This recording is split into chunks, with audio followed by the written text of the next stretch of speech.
Friends, तो कैसे हैं आप लोग। मैं उम्मीद करता हूं कि आप लोग सब अच्छे होंगे और खुश होंगे। सो चलिए इस वीडियो को शुरू करते हैं। सो आज हम इस वीडियो में क्लास 10 CBSE NCERT साइंस का जो फिज़िक्स का जो पहला वाला चैप्टर यानी कि हमारा जो साइंस NCERT बुक का चैप्टर नंबर 10 जो कि लाइट रिफ्लेक्शन एंड रिफ्रैक्शन है, उसके बारे में हम लोग आज इस वीडियो में पढ़ेंगे।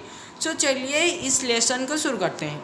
सो light reflection and refraction. So इस चैप्टर में हम लोग लाइट का जो रिफ्लेक्शन है और रिफ्रैक्शन है इन दोनों चीज़ों के बारे में पढ़ेंगे।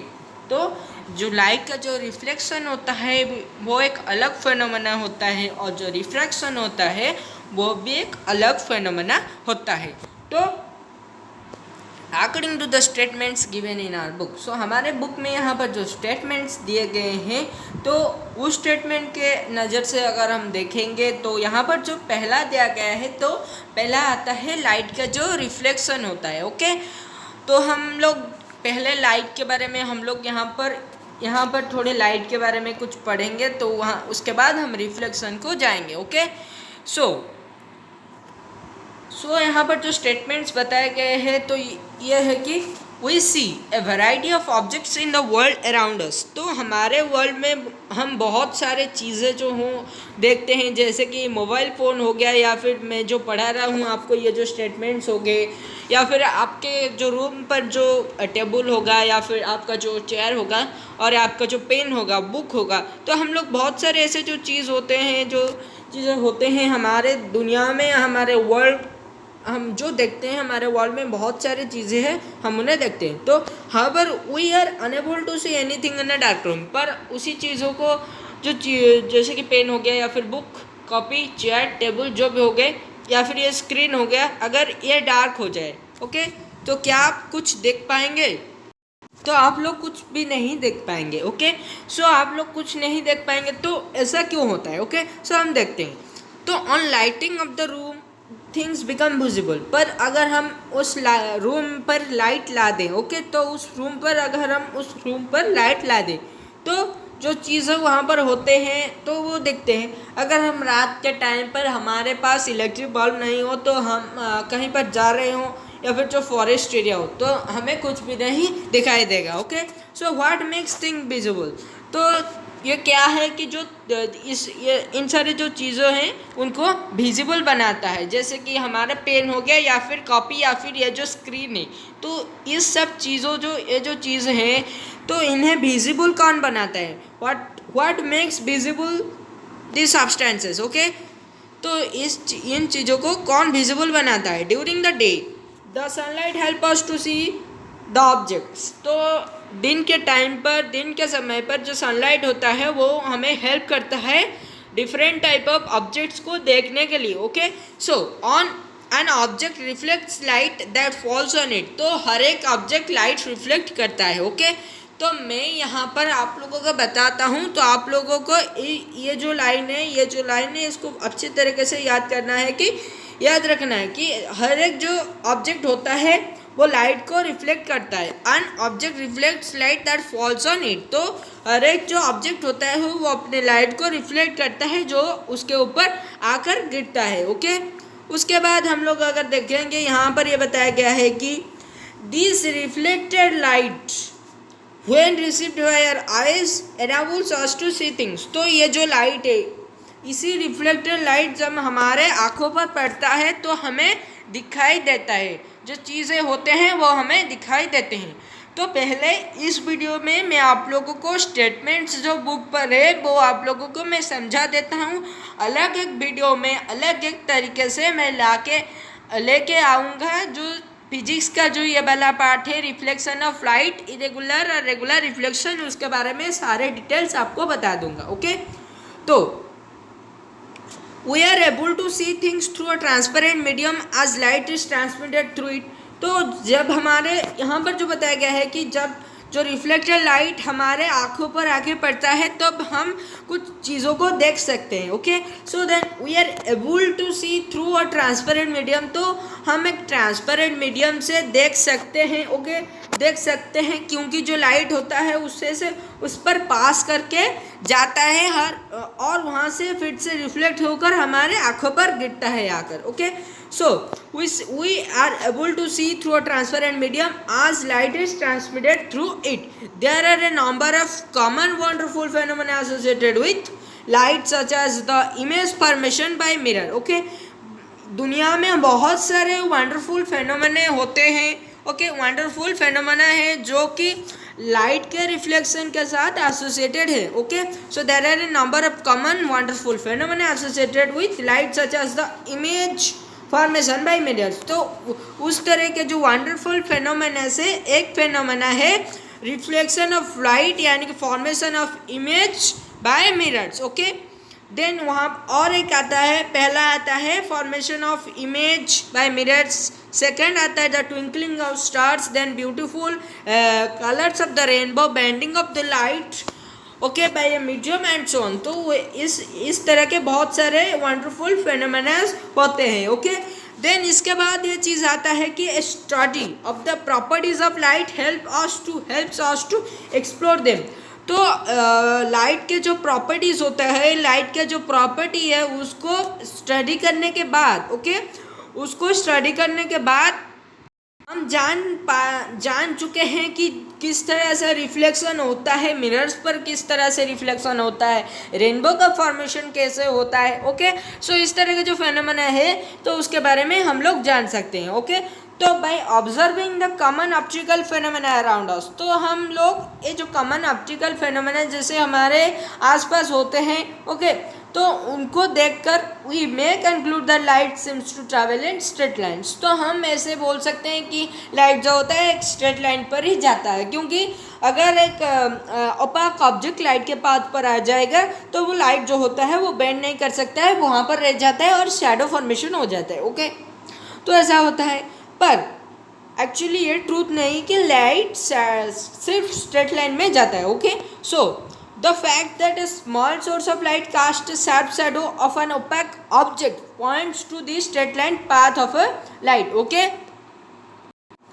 सो मैंने जैसे बताया कि जो से कि लाइट जाता है और उसके ऊपर अगर एक ओपाक पाथ आ जाएगा, लाइट के पाथ पर अगर एक ओपाक ऑब्जेक्ट आ जाएगा तो वहाँ पर शैडो फॉर्मेशन हो सकता है. तो उस यूजुअली लाइट हम कंसिडर करते हैं कि लाइट जो होता है वो स्ट्रेट लाइन पर जाता है. Okay, so usually indicated as a ray of light, तो उसे ही हम रे ऑफ लाइट बोलते हैं. तो किसे बोलते हैं? The fact that a small source of light casts a sharp shadow of an opaque object points through the straight line path of light that usually indicated as a ray of light. Okay, उसके बाद यहाँ पर आता है more to know. Okay, तो more to know में कुछ अलग से चीज़ यहाँ पर बताए गए हैं. तो ये क्या चीज़ है? Okay, so if an opaque object on the path of light becomes very small, यानी कि जो ओपैक ऑब्जेक्ट है, ओके, यानी कि जो ओपैक ऑब्जेक्ट है, अगर ओपैक ऑब्जेक्ट के पाथ पर जो लाइट होता है, अगर जो ओपैक ऑब्जेक्ट होता है, ओपैक ऑब्जेक्ट बहुत ही छोटा हो जाए, यानी कि जो ओपैक ऑब्जेक्ट है वो बहुत ही वेरी वेरी स्मॉल हो जाए. Okay, if an opaque object on the path of light becomes very small, light has the tendency to bend around it. Okay, तो अगर जो ओपाक ऑब्जेक्ट लाइट के पाथ पर होगा तो अगर वो बहुत ही छोटा होगा तो लाइट का एक टेंडेंसी है कि वो उसके अराउंड बेंड करके चला जाएगा. Okay, bend around it and not work in the straight line, और वो स्ट्रेट लाइन पर नहीं जाएगा. And effect known as the diffraction of light, तो इसे डिफ्रैक्शन ऑफ लाइट बोलते हैं. तो डिफ्रैक्शन ऑफ लाइट का डेफिनेशन क्या होगा? When the opaque object becomes extremely small, okay, on the path of the light. Okay, और ऐसे भी बोल सकते हो कि on the path of the light when there is a opaque object and the opaque object is extremely small or very very small, then the light has the tendency to bend across it or around it, and this phenomena is, or this process is known as the diffraction of light. Okay, then यहाँ पर बताया गया है कि then the straight line treatment of optics, okay, usually fails. तो यहाँ पर क्या होता है कि जो स्ट्रेट लाइन ट्रीटमेंट जो होता है, यानी कि हम जो बिलीव करते हैं कि जो लाइट होता है वो स्ट्रेट लाइन पर जाता है, उसका जो फेनोमेना है वो यहाँ पर फेल हो जाता है, यानी कि असफल रह जाता है. ओके, टू एक्सप्लेन कहाँ पर रहता है, यानी कि इस केस के साथ अगर हम कंसिडर करेंगे तो यहाँ पर वो फेल हो जाता है. Okay, then to explain, okay, to explain phenomena such as diffraction, light is thought as of a wave. Okay, तो हम अगर लाइट का जो डिफ्रैक्शन है, अगर जो डिफ्रैक्शन का जो फेनोमेना है, अगर उसको हम डिस्क्राइब करेंगे तो light is thought as a wave. तो लाइट को हमें वेव के जैसा सोचना पड़ेगा कि लाइट एक वेव है. Okay, the details of which you will study in higher classes. तो हम इसके बारे में हम लोग हायर क्लासेस में पढ़ेंगे. ओके, तो उसके बाद आता है again at the beginning of the 20th century. तो 20th सेंचुरी के बिगिनिंग पर क्या हुआ कि again at the beginning of the 20th century it became known that the wave theory of light often becomes inadequate for the treatment of interaction of light with matter, and light often behaves somewhat like a stream of particles. तो stream of particles के जैसा जो light होता है वो behave करता है. यानी कि 20th सेंचुरी के बिगिनिंग पर ओके हमें ये पता चला कि द वेव थ्योरी ऑफ जो लाइट है ओके जो बहुत समय पर ऑफन इट बिकम्स इनएडिक्वेट, वो बहुत ही समय पर इनएडिक्वेट हो जाता है for the treatment of the interaction of light with matter. तो जो इंटरेक्शन ट्रीट करने के लिए, यानी कि जो interaction of light with matter को ट्रीट करने के लिए बहुत ही समय पर वेव थ्योरी जो होता है वो इनएडिक्वेट हो जाता है. And light often behave somewhat like a stream of particles. तो लाइट हमें बहुत समय पर स्ट्रीम ऑफ पार्टिकल के जैसा बिहेव करने लगता है. ओके, उसके बाद this confusion about the true nature of light continued for some years till a modern quantum theory of light emerged in which light is neither a wave nor a particle.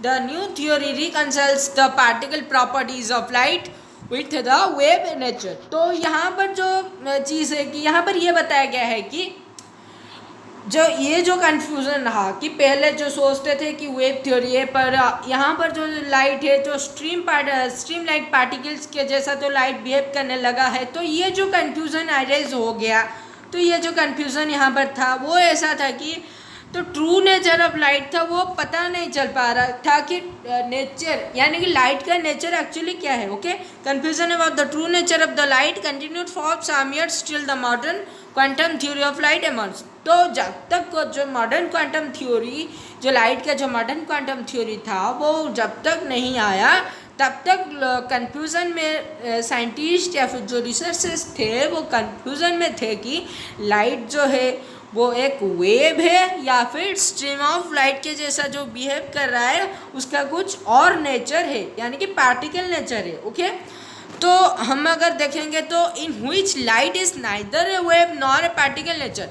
तो modern quantum theory के अनुसार यानी कि उसके according जो होता है light neither एक वेव है नॉर ए पार्टिकल है. Okay, the light is neither a wave nor a particle. The new theory reconciles the particle properties of light with the wave nature. तो हम यहाँ से कंक्लूड कर सकते हैं कि according to the modern quantum theory the light is neither a wave nor a particle. Okay, तो आप लोग इसे याद रखिए, तो यहाँ इससे क्वेश्चन आ सकता है. ओके, उसके बाद यहाँ पर बताया गया है कि in this chapter we shall study the phenomena of light and the refraction of light using the straight line propagation of light.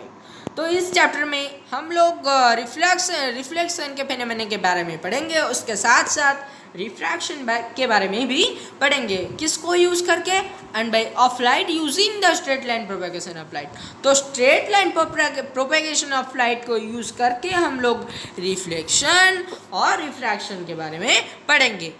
These basic concepts will help us in the study of some of the optical phenomena.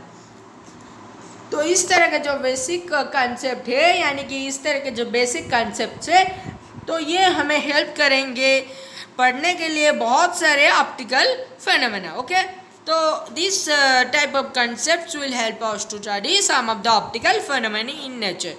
तो इस तरह का जो reflection refraction और reflection of light है, जो कि straight line propagation के जरिए से हम लोग जानेंगे।